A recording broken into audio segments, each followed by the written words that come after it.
All right, that opens us up to another episode today of Humans Anonymous. Thank you for joining us. As you can see, I don't really need to do much of an introduction here. We have Aaron West of, let's see, you have like what, 3 or 4 different companies now? You do some videoing, you do some social media stuff. So yeah, Aaron, you guys know him. We'll throw up some stuff for his pages if you guys are interested in what he's doing or have seen him before. But yeah, got Aaron in the studio today. I'm excited to have a little chat with him. When we were kind of going over the topic that Aaron brought me, it just kind of made me think about how oftentimes in life I tend to get buried, just in what I'm doing, tend to get tunnel vision, whatever that is. And so I think the topic that he have brought up today is a good one to kind of just talk about being aware, being alert as we're going through life. So Aaron, thanks for joining us, man. I'm excited to have you here. How are you doing today? Doing good. No, thank you for having me. I know we've talked about this a lot. You were nice enough to come join me on my podcast, so we haven't had a chance to come back on here and discuss stuff. But yeah, it's been kind of this thing that's been jumbling around in my head, and I thank you for letting me kind of come on here and hopefully help explain what's in my head and hopefully help give some pointers to some people of some different things. First thing I want to go ahead. Sorry. No, you're good. I wanted to ask you, have you ever been sailing?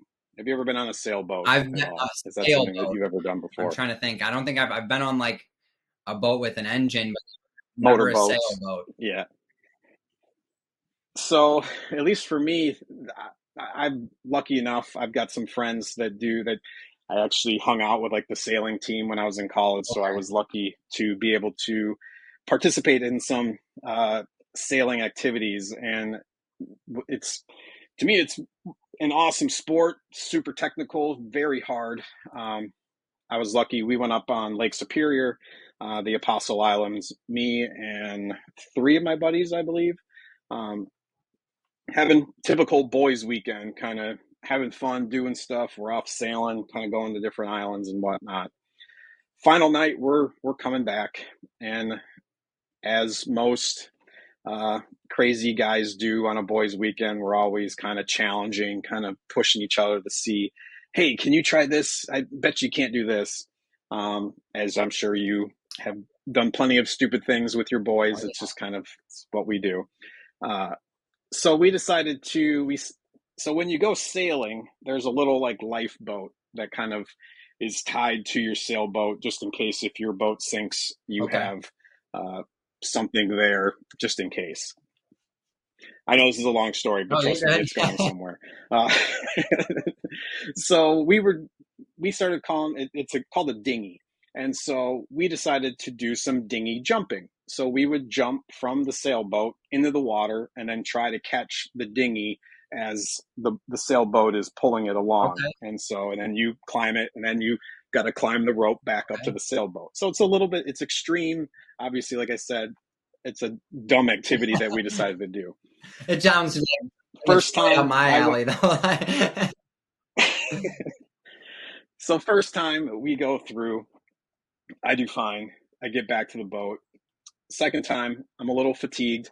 I jump in the water. I manage to get onto the dinghy, and then it's my turn. It's time to start climbing back up the rope. For whatever reason, as I attempt to get back towards the boat, I think the winds change or do something, and all of a sudden, as I'm pulling back up the rope, I get pinned underneath the dinghy, and I'm under the water, and the boat is pushing like all the water into me. And I'm not sure if my buddies can see me because we're all like, just kind of goofing off. And there I am, like, hold my breath, trying to pull along. Thankfully, somebody was alert and saw that I was there. My buddy turned the sailboat, like it stopped the momentum. I was able to get up out of the water, and I'm alive.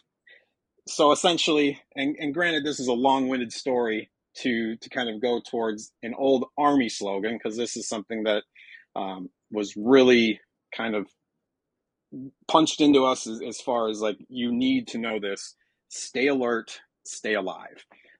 It makes total sense as far as being in the military. Like, obviously you got to have your head on a swivel and be paying attention, and if you're alert, you can see the enemy, and you're able to stay alive, or at least point it out, versus kind of just walking into like a mine or some sort of trap. But as I've gone over things in the last few days, weeks, months, as far as trying to gather some sort of uh, a presentation or kind of a speech that's been stuck in my head, I kept sticking, like, it kept coming back to these words: stay alert, stay alive. And I knew that there was some sort of parallel that could help, whether it's with anybody who is going through something or just is too distracted with too many different things. I kind of brought 5 different areas that I think everybody should be trying to make sure that they're staying as alert as they possibly can be, in essence, to not just stay alive, but to kind of be the best version of yourself. And I think that's just kind of what I want to kind of lay out for everybody, and hopefully it makes sense. And I think that's what we're here to kind of hash this out and make sure that it does. But in any case, it's stuff that I wanted to share. And so that's at least where this whole premise kind of comes from. And then we can kind of get into it. But I'll stop here and kind of let you react to No, all I of think that this. that's like it's a very interesting story because that it does parallel in our lives in many, many different ways. I've been on, both sides of that rope for, so to speak. There have been a lot of times in my life where I've been saved because somebody else was paying attention, somebody else was alert. And there's been other times where, I definitely would have been in much more trouble if I wasn't staying alert. So yeah, I think that it's a good example, a really good kind of story to kind of give some more insight on where that comes from. So yeah, I'm excited to hear kind of what your points are and what more you have to kind of break that down. But yeah, as far as just that feeling of there is being alert to stay alive, like you were saying, but not just to stay alive, to kind of like, for lack of a cheesier term, to thrive, so that's definitely an important thing to think about too, because obviously the number one goal is to stay alive, right? But how do we do that and still stay alive mentally, I guess? And I Yes, yes. go ahead. I'll you. That's nail on the head right there. So yeah, I guess the first area, it's obvious. It's your surroundings. Like, stay alert, especially for young kids, college students. This can, to me, the way I put it down was stay alert in the hallways. Whether there's that kid or that bully or whoever else that you are tired of dealing with, that you just have to stay on alert, make sure you know where they are.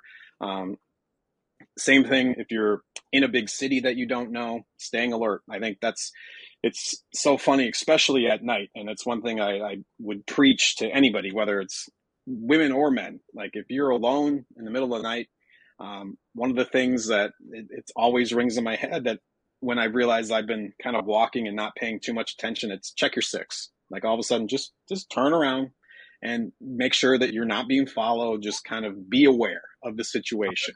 Don't just be on your phone thinking, I'm just going to ignore everything and just get to where I'm at, because that's going to lead to some dangerous situations if you're completely clueless and you're not paying attention. When I So moved I think those are definitely. I moved for the first time that I kind No, of go ahead. moved out and away from my family. I moved from Rockford to Milwaukee, and it's a much bigger city than Rockford. Still not a huge city, but a lot bigger than Rockford. And within a couple months, my car had broken down, so I was taking the bus to work. And I lived like on the south side of Milwaukee, and I was going outside of Milwaukee to Wauwatosa, maybe, but a mall up north of Milwaukee, and it took me like an hour and a half to 2 hours, bus rides, a few transfers to get all the way up there. Mayfair Mall. I don't know if you've ever been up there, but that's like their big mall. It's their Woodfield.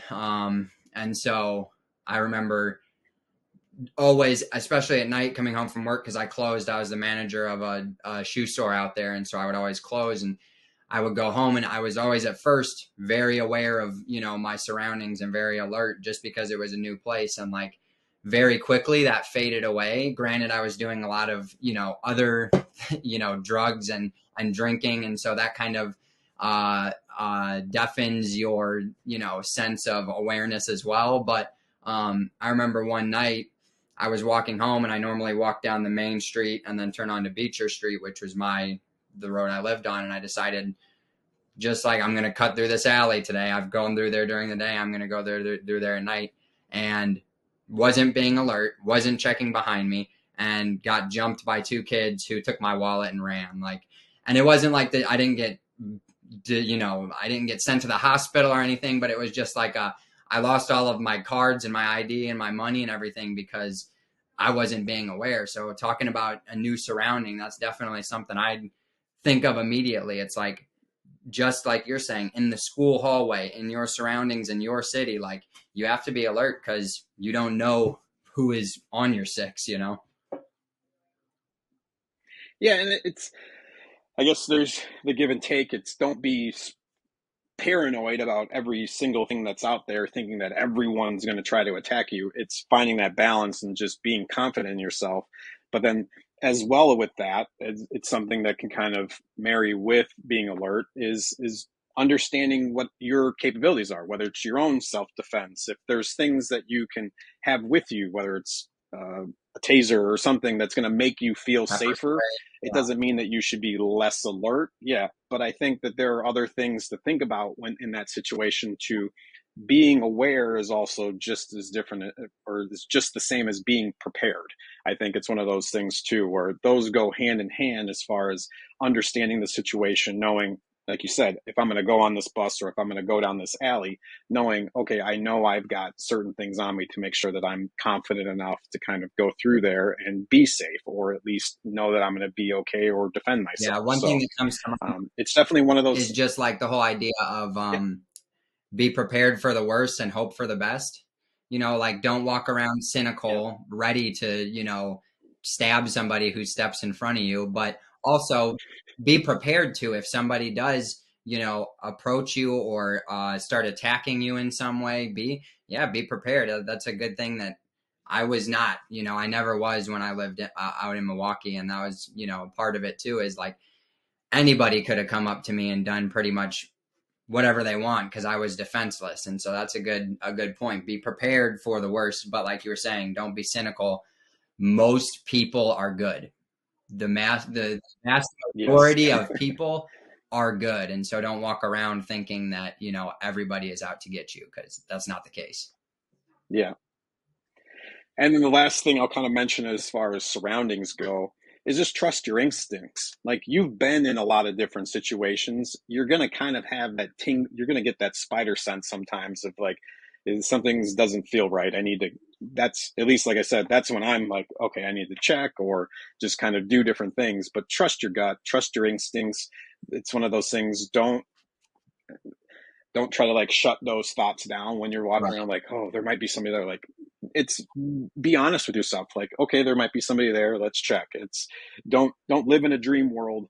Realize that be present and be aware of everything that's going on. It's totally okay to put your distance in between you and a stranger for any reason. If you get any sort of bad feeling at all with somebody that you don't know, obviously that's any sort of cross the street, turn around.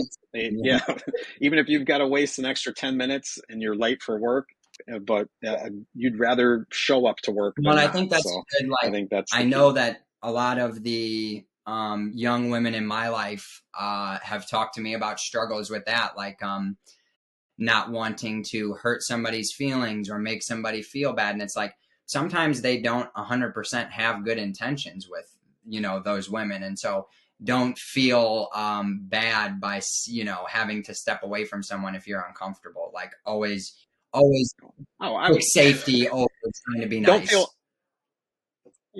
if you don't know them, you're not obligated to make them feel good or bad or anything. So it doesn't matter. Like, be selfish in those situations to take care of yourself and get to wherever you need to go in a safe manner. Even if somebody's being polite and being nice and you just don't feel comfortable, like, just walk away. And if they continue on, then you know it's a problem. And as I tell my wife, it's if there's an issue in your neighborhood or anything, just start yelling, Start, just yeah. start screaming. Like it's not, you're not going to get a noise complaint. You're going to have people maybe look out and like, what? Why is this person yelling? Like, just it's don't be afraid to make a noise or a racket just because you don't feel comfortable. To me, that's Oh yeah. perfectly okay. Like if you live outside and you feel threatened and you wake me up, I'm going to be Yeah. okay with that because I want to make sure that you're Yeah. safe and check on you. So don't. It's. I think that's the big thing. It's and whether it is with women or anybody, it's like you're you're not required to take care of anybody else unless it's your children. I think Yeah. like there's no point in you needing to make sure that somebody is feeling okay by because and putting yourself in an uncomfortable situation to make somebody else be comfortable. Please don't Yeah. do that. Like that just it's not healthy for you. So I guess that's at least my thought on Yeah. that. I agree. That's a good point. Um, the next, yeah. So the next area, which obviously kind of leads into what we were just saying, the next thing to be aware is within your relationships, with your friends, with your family. Um, I'd throw coworkers, but that might be getting ahead of ourselves for the next point. So I think, especially with your friends and family, it's definitely something that we've talked about a lot. And I know that it's especially with guys, it's a lot harder to kind of share. At least for me, it took me until I was like 40 in order to start like sharing with my guy buddies some of the stuff that's going on, or to be able to call out something that I think is super serious, like, hey, I think I'm worried about this. You should check this. Um, but I think if your intentions are good, and as long as you're doing it in a manner that isn't putting somebody down, like it's being alert and being aware of situations or things. If you see somebody who's acting depressed or behavior has changed considerably from what they were before and they might have had a life event or something that happened, it's check in with those people. It's maybe not be like, hey, what's wrong with you, Right. but just be like, hey, what's going on, or hey, you want to grab a drink, or do you want to go grab lunch or do something, just to get them talking and be a listener. I think that's the biggest thing, is to be alert to your friends and family. The best way to do that is to listen. And instead of, I'm, I by far am a husband who loves, and most guys, it's, you have a problem, you want to try to fix it and be like, oh, I know what to do for this. Like, you got to do this. No, we all need to stop and just be like, what's wrong? Like, oh, why did that happen? Like, and what do you think you should do about this versus this is what I think you should do? And that's something that I know I struggle with on a daily basis just because I'm a know-it-all and I want to be able to help everybody, but sometimes that's not what people need. They just need an ear. They just need to know that you're there.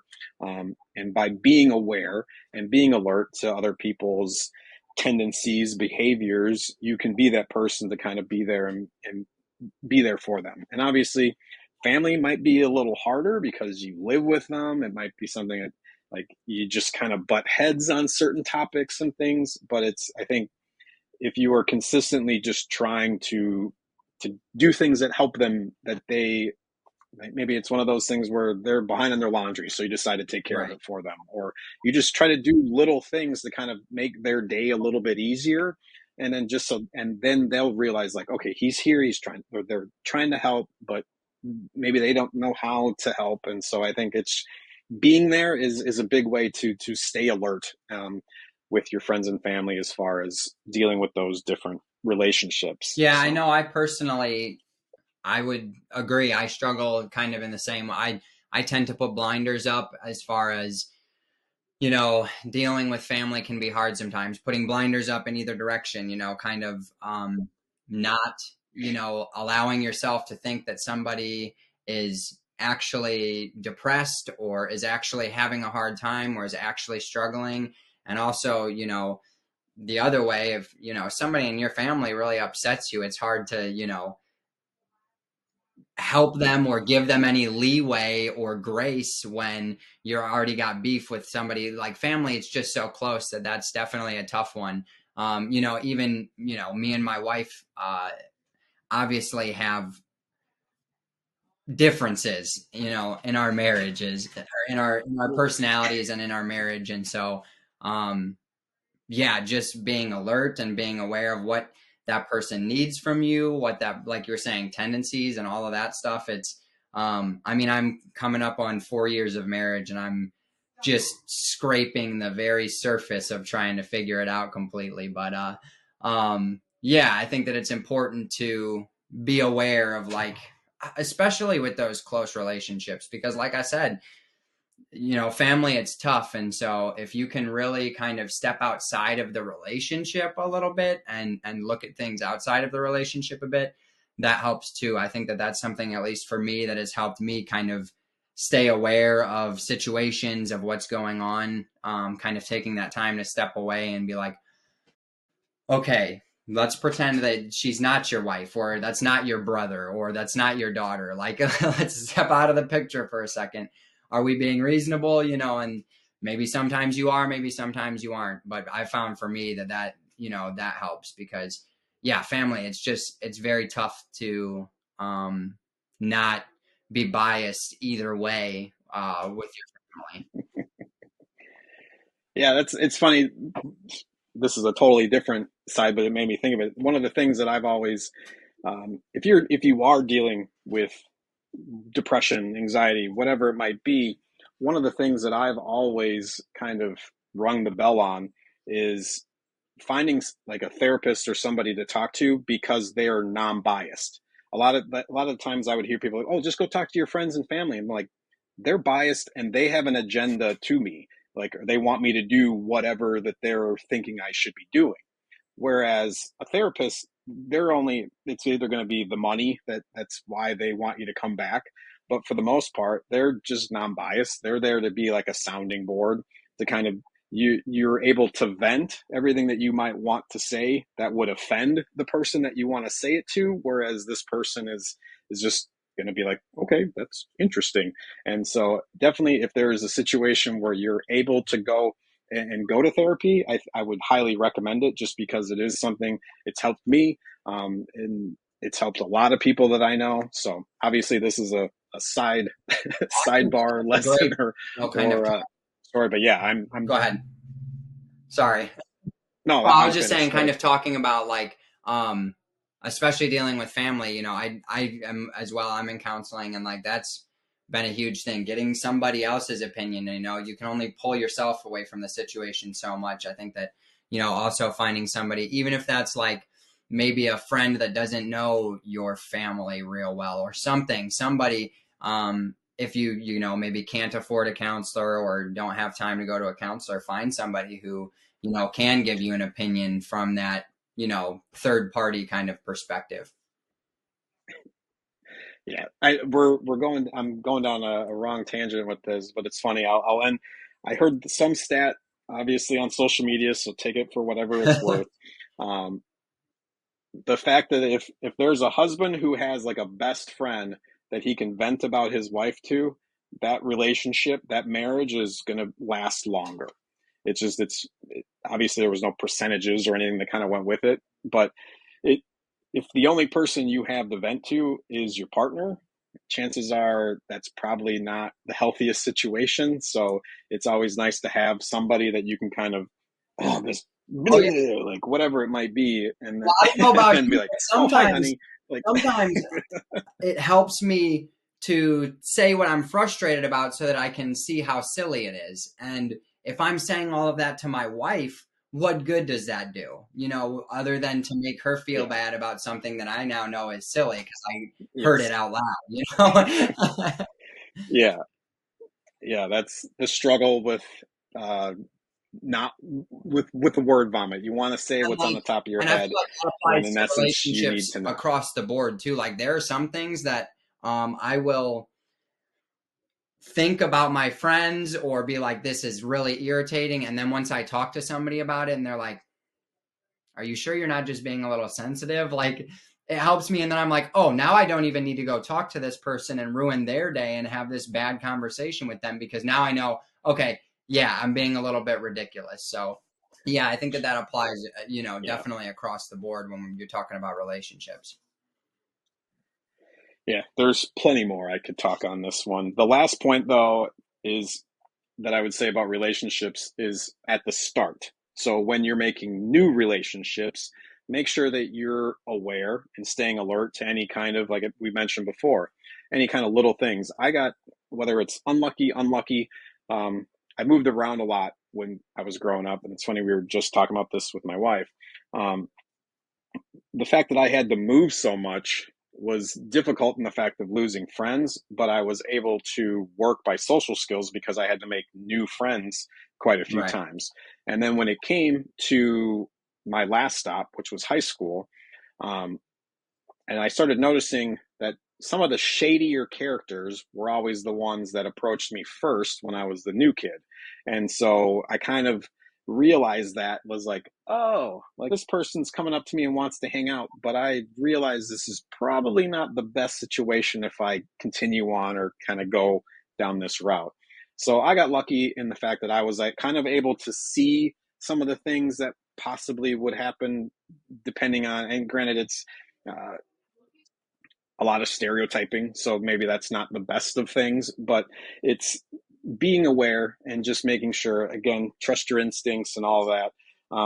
But it does come, it's one of the things that you've always mentioned. I put it in my notes. Ladder and shovel friends, making sure that you're picking the right people that you kind of bring around you. Once you start noticing some negative things, be aware, be alert to different things that people are doing. If they're constantly the ones that are being negative, or you're always having to deal with them starting a fight or getting into something with somebody else, it's notice those little things and realize like maybe this isn't the person I should be hanging out with the most. And it's not one of those things where like, oh, you're a bad person, I'm done with you, but just maybe slowly wean yourself off and not be as prevalent around that person as possible. But just being aware of your friends, being aware of behaviors and instincts is definitely key, to thriving and making the most out of you. I agree. Um, so my third point, and this is probably my weakest one out of all of them, is being aware at work or with your passions. Um, One of the things for me that was a huge kind of eye opener talking with my friends is I think a lot of times people assume, or granted, I let me start over. I'm a product of the 80s. I grew up in the 80s, so I kind of assumed that you would find a job, work 8 to 5, work it till you're 55, 60, and then you retire. And that's just what you were supposed to do. Um, Thankfully, some of my friends made me realize and started being alert to the fact that if the company I'm working for isn't giving me the raises or the promotions that I'm looking for, that I give them 2 years and then I move on. And so it's being alert and understanding. And once I started doing that, things really started changing, because it wasn't a matter of like, I'm waiting for this raise from my boss for a quarter an hour or whatever it might be.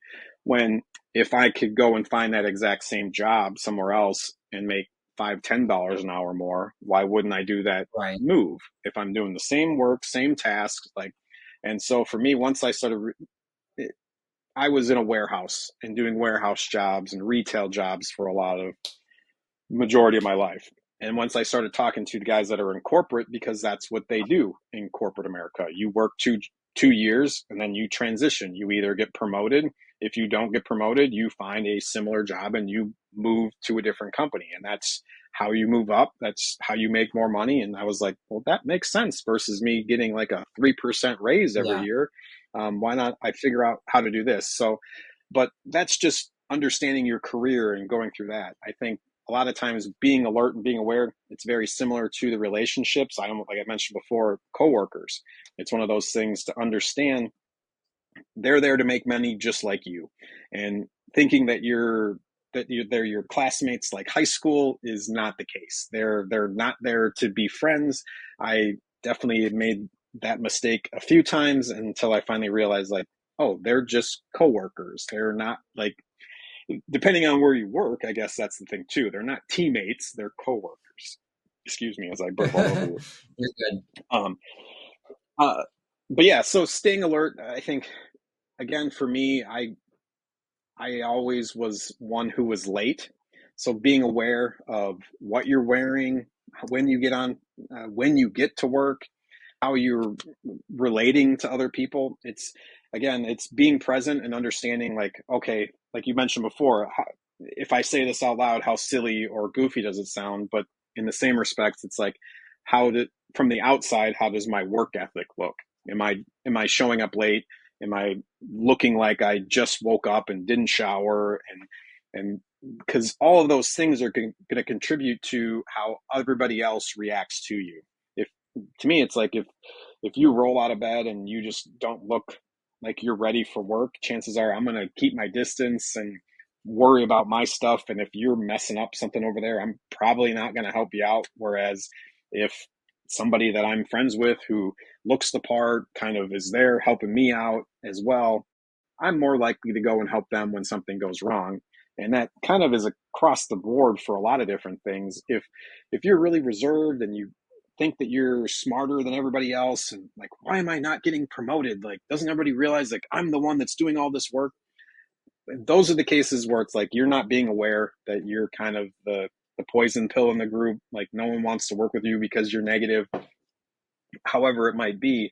So just being aware of all of those little things, I think, is very key, especially in the job environment, because it's not usually where you want to be. It's just you're there because you have to be to make the money. So it's trying to make the best of it is usually what a lot of people say when they go to work. It's, I'm just going to make the best Well, of I it. made it in today. But really, yeah, try to make the best of it. I think that's the thing too.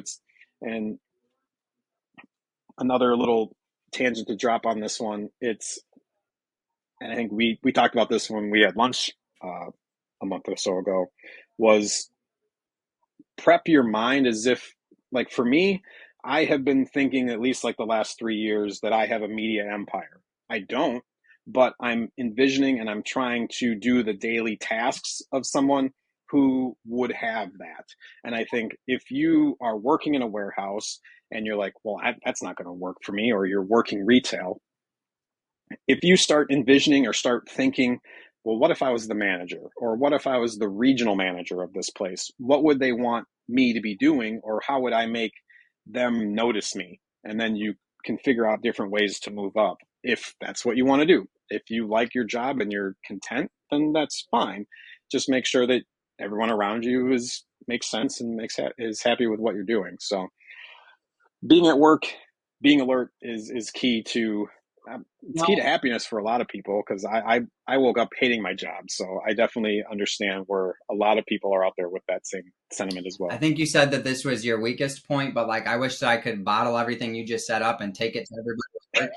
Like maybe that makes me the douchebag that thinks he's better than everybody else. But no, legitimately, I think that that's something that's been lost. I grew up with a Navy dad, and so I grew up getting a very strong work ethic taught to me from a very young age. You know, he worked all the time as hard as he needed to make things work, and he taught me how to go to interviews. He taught me always wear a button up and wear a tie if you can to an interview, no matter what the job is. You know, I'm a mechanic right now. I showed up to the job interview in slacks and dress shoes and a button up because my dad taught me that's how you do things. You know, be aware of how you look, like you were saying. You know, we've got so many people that come in and, you know, break the dress. We have a very simple dress code. Don't wear anything, offensive on your shirt, and wear pants, not sweatpants or pajama pants. That's it. Closed-toed shoes. It's not that big. And they come in every single day wearing hoodies, which you're not allowed to have a hood on underneath their gowns because we all wear gowns. It's a factory. And like bright Scooby Doo, pajama pants. And it's like, I understand that you don't really want to be doing this job, but guess what? You could be doing a different job if you were aware of how you're working. And I guess, you were in the military, you were raised, like you said, in the 80s. I was raised by, my dad's 62 now, so he's an old school guy. And I was raised with that work ethic, and it blows me away to see some of I remember when I was managing a shoe store out in Milwaukee, when I started, they had let the entire crew go because of some things that had happened with theft inside the store. And so they let the entire crew go. And I had to interview a bunch of people to hire in. And this was 5 years ago now, and it just blew me away the way that some of these kids would show up to interviews, and it's like, did you not look in the mirror? Did you not? And I'm not trying to be rude or anything, but like you're saying, if you want to, and we all want to be making enough money to be comfortable, and whether you realize it at 18 or not, that's the goal, is to make enough money so that you're comfortable, hopefully in a job that's making you happy. But if you're going to work somewhere, and my dad always taught me that, is like, you should be working to try to, and not in this mean or offensive way, but like, you should be working to try to take your boss's job, essentially, or take whoever is the next guy above you. You should be working hard enough to take his job, and then the next one, and then the next one. And so I came in to this job as a, base level, entry level mechanic. And I immediately, like you were saying, get that mentality of, if I was a level 2, a senior mechanic, whatever they call it, if I was there, what would they be expecting of me? And then I just started working my butt off to fulfill that. And a year and a half later, I got that promotion. And so it like goes to show, if you're alert, if you're aware, hey, I see that this is what they need from me as a company. And a lot of times, if you're working for like a mom and pop shop, or if you're working for a place that you really love, it's easier. But like, my mentality has always been, if I'm going to work somewhere, I'm going to work, essentially, I'm going to try to work hard enough that they can't help but promote you. I'm going to be efficient. I'm going to be on time. I'm going to follow the rules that they have, to the very best of my ability, and I'm going to work hard. And so, yeah, I know that you were saying that whatever about this point, but I think it's one that's been very lost on a lot of people, a lot of young people nowadays, because a lot of it probably has to do with this social media influencing, like being able to make so much money off of working from home. I think that there's a lot of people who are just like, screw this, I shouldn't have to be working. Oh, did I lose you? No, I'm here. Okay. But no, there's like this, and I have fallen victim to it, especially when I first started this podcast, of just like, I know we're doing something good here. Why can't I make money off this and be able to quit my job?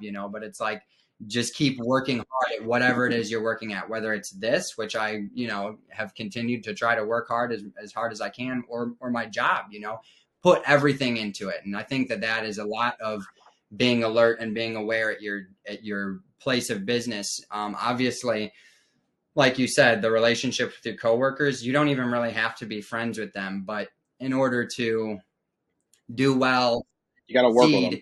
You have to work with people. There's a guy that I'm working with currently, and I won't say too much because I don't know who watches this stuff, but I just have had a difficult time working with him since I went over there. But even though we have differences and difficulties, we both still work with each other and make it work, because what else are you going to do? If I'm starting fights at work every day, I'm not going to last there very long, So, yeah, I think that's a good point.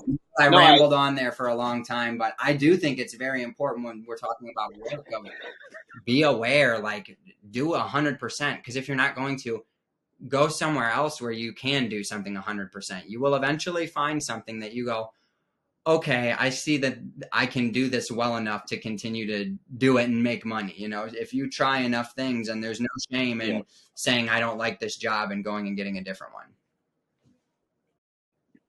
Yeah. And I think too, like you said, even if for those same people that show up in the Scooby-Doo pants and whatnot, it's funny. I had a gentleman when I lived in an apartment complex. He lived next to me. He was maybe 10 years my senior, and I was going to work at the warehouse every day.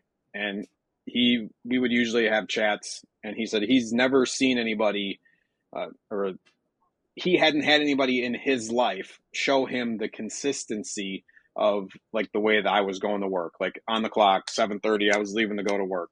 And thankfully he had started up a job and started going consistently.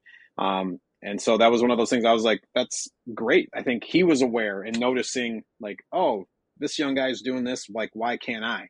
And so it was kind of one of those things for me. It's like, yeah, why aren't you kind of Right. deal. But I think it's a lot of times he didn't have a father that was showing him, like we've been both have been saying, we were lucky to have, like, my dad showed me how to tie Oh a yeah. tie to go to church. So yeah, I did the all the same stuff that you mentioned too, um, for interviews, and just being prepared and saying yes sir, no sir, shaking hands, making eye contact, like all those things are key versus like coming in like, hey, what's going Right. on? Like My you're current boss right has off the had to bat, tell I'm me gonna be like, like okay, you're my current boss has had to tell me 3 or 4 times to stop calling him sir. He's like, "You're 25 years old, and I'm not an old man." He's like, "Quit calling me sir."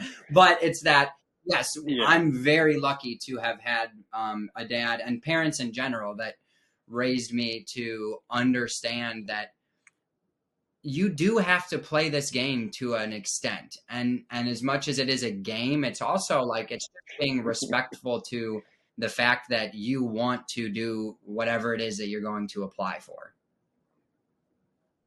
yep. No, and I think I had a point that I just came up as we were talking was, at least for me, and like we mentioned before, being aware of what I'm good at, I think was something that I was lucky to figure out and realize that I could lean in to, whether it's marketing, photography, video editing, whatever it might be. I realized like, oh, there is a need for some of these skills. And I think that's the one thing too. If you're just going to a job to get money, then yeah, that's a job. I would highly, highly, highly, highly recommend young people, if you're watching this, find skills. Right now, there is a lack of HVAC plumbers and electricians. Like, you do not need to go to college to get those trades and skills. You can go to a trade school and do that. And those are jobs, those are the new millionaires right now, are plumbers, electricians, and HVAC, because those are a need job that are never going to Yeah. go away. There will always be houses in the country, and they will always have issues. So there will always need to be a technician or somebody around to fix your heater, your air conditioner, your electrical box, or your plumbing. A lot of So places I think if you you're get hired looking, in as an apprentice and they will help you learn all yep, of the stuff yep, too. So yeah, I think that's a good point is like there's a lot of careers for just if you have a skill set, if you like carrying heavy things, go work or go do some roofing. well, fine. Yeah, if you have a skill for, like you mentioned before, it might be something where if you have a skill for making videos and whatever it might be, and to carry on you had mentioned before about like things, you plant a seed, you're not going to have a tree and have fruit the next day. It's going to take time for a lot of these things. I started my side hustle. It took me probably 2 years, year and a half before I got any kind of income coming You'll in from return. it. And yeah, it's 5 years later, and I'm in a different situation than I was before. But I think it's also being patient with a lot of these things. Be patient with yourself. But yeah, definitely be aware and be alert of what you're good at, and try to lean into it. And even if it's going to take you an extra 5, 10 hours when you're tired, I think it's definitely a great investment, because if it does turn into something, if you do end up like me sitting here saying like I just playing with videos and now I run 3 businesses, um, yeah, it's definitely something to make sure that you're looking in, and calling yourself when you notice certain things, and implementing when you do. Definitely. Um, so, and we're getting into the meaty part of this. I'm surprised that we've gotten this much out of it, but it makes me happy. Um, so the fourth area is a really big one. It's being alert online. So whether it's making purchases, clicking on correct pages and falling down different things, getting catfished, getting, I lost 80 um, bucks to a scam last Christmas.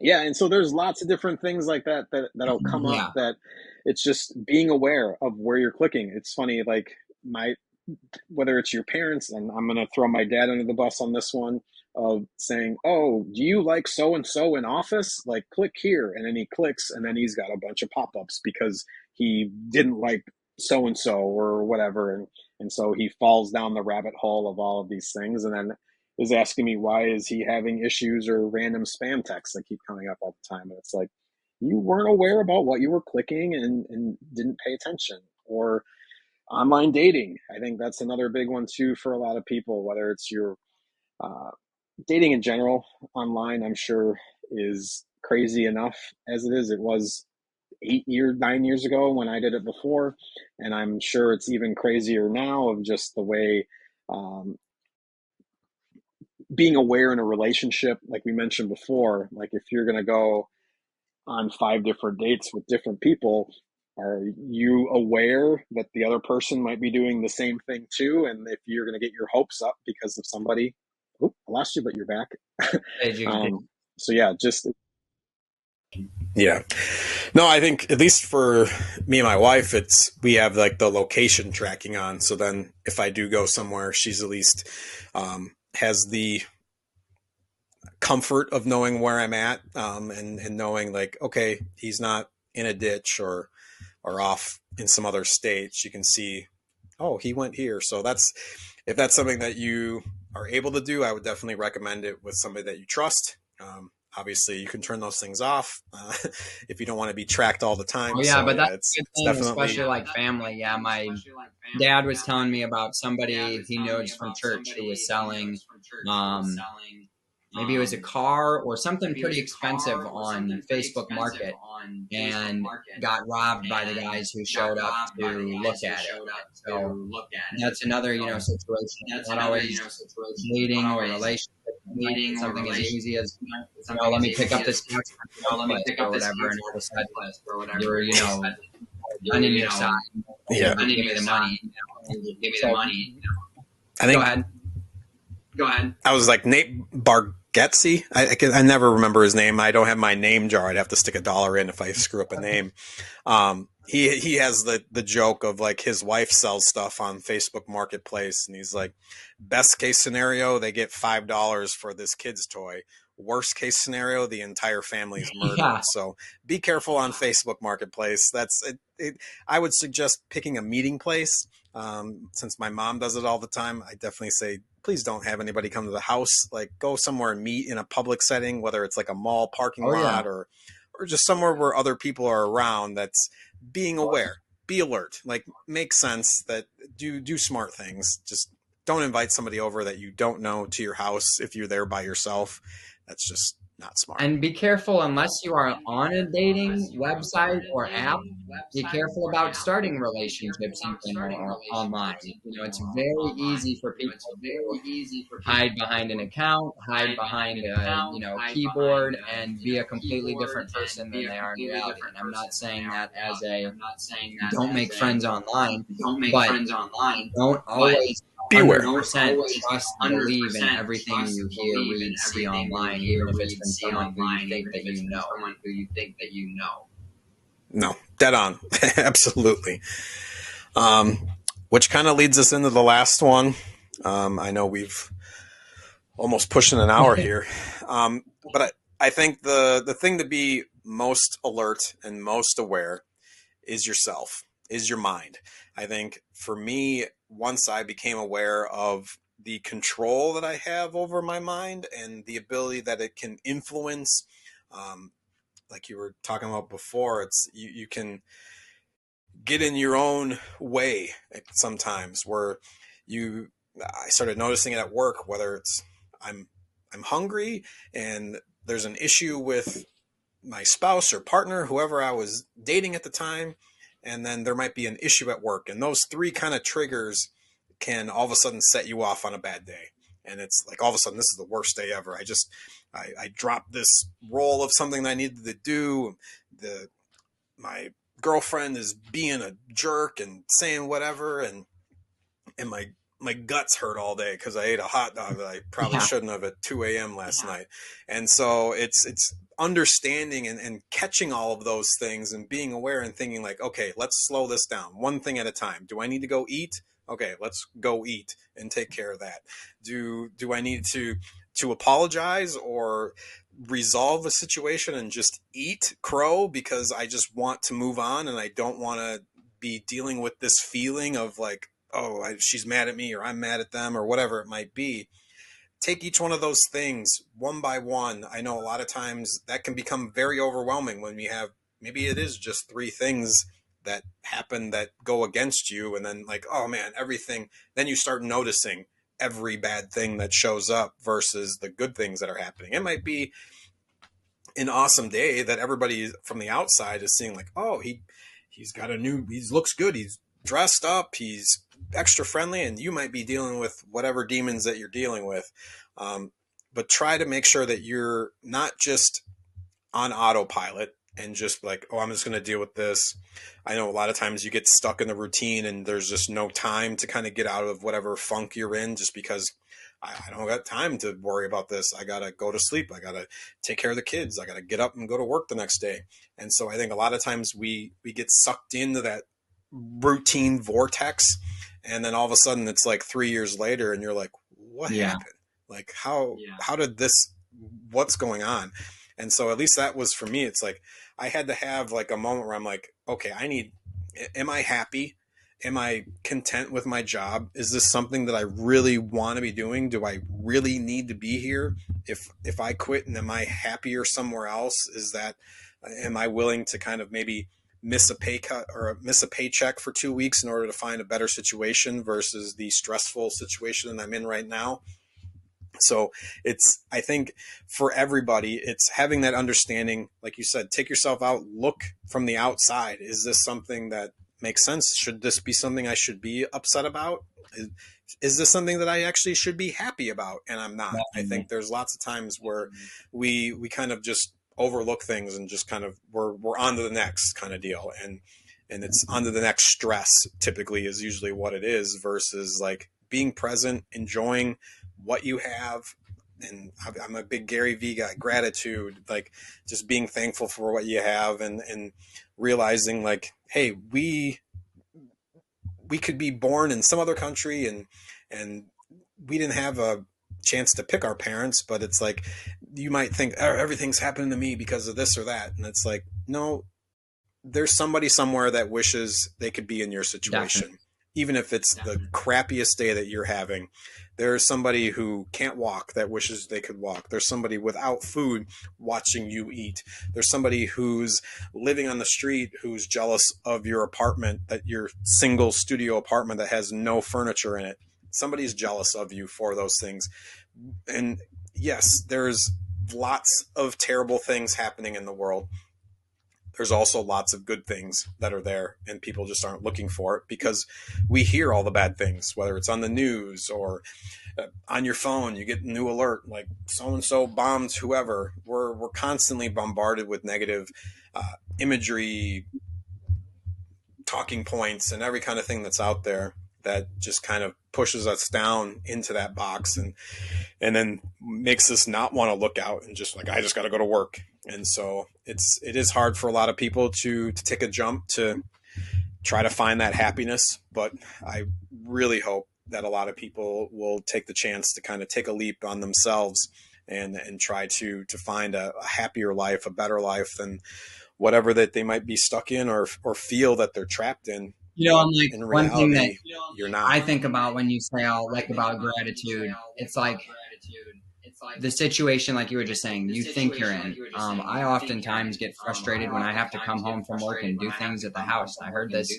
guy talking on a video the other day, something along the lines of like, I always forget how lucky I am to come home from working all day to clean the dishes in the sink, and my family ate to pick the dirty clothes up off their floor because they have clothes to wear, to make their house wear, to make their class. You know, I take all of these things instead of being grateful that we had 3 meals. We slept last night. A lot of people. A lot of people do those things today. 250,000 people. This morning, you know, and so I forget. And so be grateful for those things. I'd say it's not even what other people have.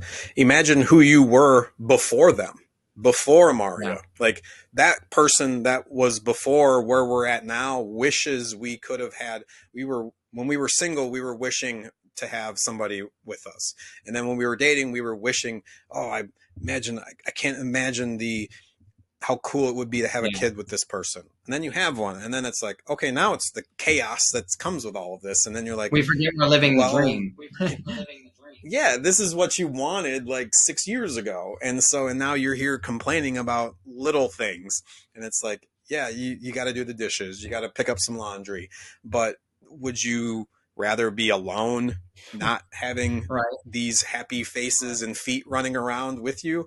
So I think it's understanding and not doing so much of the comparing with other people and what they have. It's more look at what you had and where you're at now. And it can be flipped too. Like, even if you're falling down and things aren't good, realize you had it good before. You can get back there again. And I think that's something that a lot of people aren't understanding. And for me, I'm grateful to have moved a bunch. So it gave me social skills. I'm also thankful that I was homeless, because the fact that I've been to the bottom and I'm not afraid of it because I've gotten myself here. And I think that's the thing for a lot of people, is that they're afraid because they've been at this medium spot, like they've been taken care of. And then all of a sudden, like, you leave high school and you're on your own, like there might be a drop off and be like, oh no, like, what do I do? And so it just having that understanding, believing in yourself, and hopefully taking bits and pieces of what we've talked about. And that will help set you up for success, set you up to thrive. Because, I wish people could follow my path and do similar stuff that I've been able to do. And obviously we all have our own journey and different things that we're going on. But you're going to have bad days, and you're going to have bad months, bad years. And I could tell you plenty of people that I'm around, my family, that they're not having the best year. But I think it's pushing on, knowing you got to get through it. We can get through it, and just being able to know, like, it stinks now, but it's only going to be for a little bit of time. Try to find some joy and happiness, and shift your mindset if it's totally negative. Definitely. And like the last thing that I would say, kind of reflecting on that last section, but you talked about having those bad days, getting up, and those things have already happened that make you figure out what it is you need to do to get out of that. You know, get some help, go to some counseling, talk to some people who have, we've all been in this situation before. So there's somebody out there who has some advice for you, who's been through what you're going through. And so, reach out for some help, look some things up, look some things up if you really want to go online for it, but have a plan. Have an idea of what you want to do. It's so easy for that day to hit, and then everything will go out the window. Everything I was thinking I was going to do, the way that I thought I was going to react, I'm just angry, or frustrated, or anxious, or tired, or whatever. Me now. That is who I am. Instead of doing that, come up with a plan. Know what you're going to do. Know what you're going to do. Get those feelings when you wake up feeling crappy. You can go, this sucks, but I know what I need to do here. If I want what I need to do here, sometimes we'll do it, and sometimes we won't. Yeah, and I think a lot of times for people too, it's making that direct assumption or calling themselves on that is the hardest part of this whole thing. Because to me, it's that's the biggest hurdle, is realizing it and then understanding it. Because for the most, honestly, I think majority of people that are dealing with it, they're pushing it off because they don't want to directly deal with it. And to me, it's no different than open your mail that's sitting there. You have to address some of these things, and you can't keep hiding from it. You can't hide from your mail. You can't hide from the bills. You can't hide from different emotions. You're going to have to face the music at some point. Rather do it sooner so that you have more time and do it on your own terms. Get over it and enjoy your life, versus I'm going to spend the next 4 months like stressing about this thing that I could probably address or talk to somebody about, or quit my job and start a new one in 3 weeks and be over the fact. But no one really wants to deal with the issue head on. And I think that's, if you have the proper mindset and you can be alert and be aware of, like you said before, like understand, okay, if I make this decision, it's going to have A, B, or C consequence, and I'm prepared and I'm ready for that, because I hope that it's going to put me in a better spot. And I think that goes with the negative. You got to address You got it. to be ready that I'm taking a leap. I might hurt myself. You know, Mhm. I might fall. Yep. And if that happens, I need to know that I can get right back up on the ledge and jump. Yep. Yeah. No, it's you have to be able. The only way that you learn is by failing. I know me and you have talked about that a bunch. You're not going to learn unless you try, Absolutely. and we'll leave it at that. I've got more talks to talk about. The next one that I want to talk to you about is just start. So whether it's, I think there's lots of things that people just kind of hide or try not to deal with. Procrastination is toxic. Yeah. It's a killer. It's a killer. So, and that's all I had on this. Too. I won't leave myself out of that one. So we'll have to talk about that. Same here. So yeah, right, I hope everybody takes from this. And I appreciate you coming on. I do think that all of those points were worth talking about. Even talking about work, a lot of people forget about that. Your job is a big part of your life. So I think that it's a majority for a lot of people's lives. Like, you sleep for 8 hours, you're at work for 8.5, 9 hours. That's more than you're at home with your kids. Yeah. So it's you got to find a way to be happy at work, because if 40% of your day is crappy, that's the other 60 is probably not going to be great. Well, yeah, and you're asleep for 30 of it, so like you only got a few moments left to be happy. Yep. So I hope that everyone finds the happiness. Stay alert, stay alive, everybody. Absolutely. Aaron, thanks for joining us again, and we'll see you next time we see you, man. Everybody, thank you for listening. Look up top or below. I'm forgetting, but www.blog.net is where you find us. You can also visit our YouTube page. Click right here, like, subscribe, whatever you want to do. But we appreciate you guys, and for more information, reach out there. Hope you guys have a great day.